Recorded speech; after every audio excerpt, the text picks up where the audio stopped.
हार्यो, जब तक इंद्रियों का संपर्क नहीं टूटेगा तुम्हारा ध्यान लग ही नहीं सकता। जब तक तुम्हें किसी चीज़ की याद सताए तब तक तुम्हारा ध्यान नहीं लग सकता।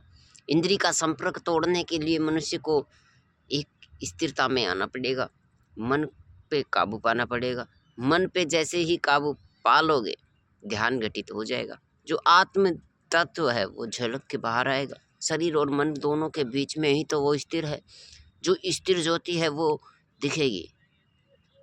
शरीर और इस मन के बीच स्थिरता में जो चीज़ उद्गम होता है वो आत्मा है। आत्मा का जैसे ही तुम्हें आभास होगा मन तुम्हारा वहीं निरासक्त हो जाएगा।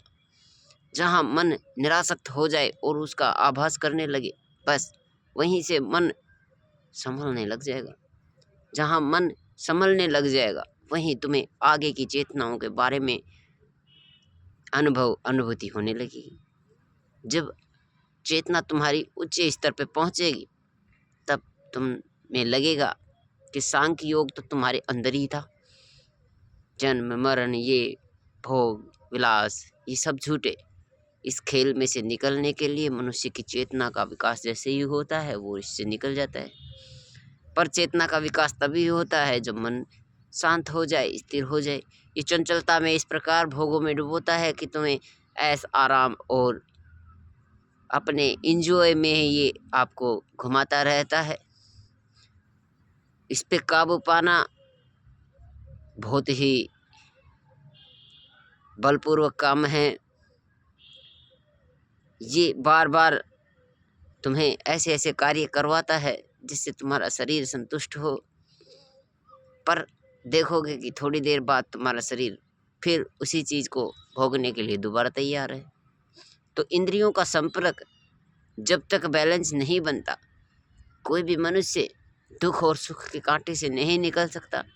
जो मनुष्य दुख और सुख से ऊपर नहीं आ सकता वो मनुष्य जन्म को गंवाता रहता है।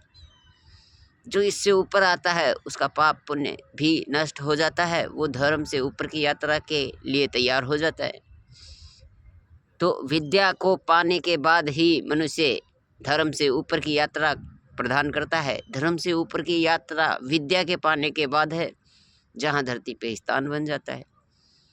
उससे भी ऊपर जब जाओगे धर्मों से भी ऊपर तब तुम्हें लगेगा कि कर्म बंधन से निकल गया जीव जो धन्य हुआ प्रभु के धाम की यात्रा करने लग गया।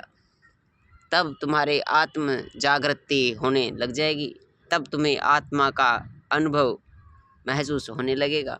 जो अनुभव होगा वही शाश्वत है। हरि ओम।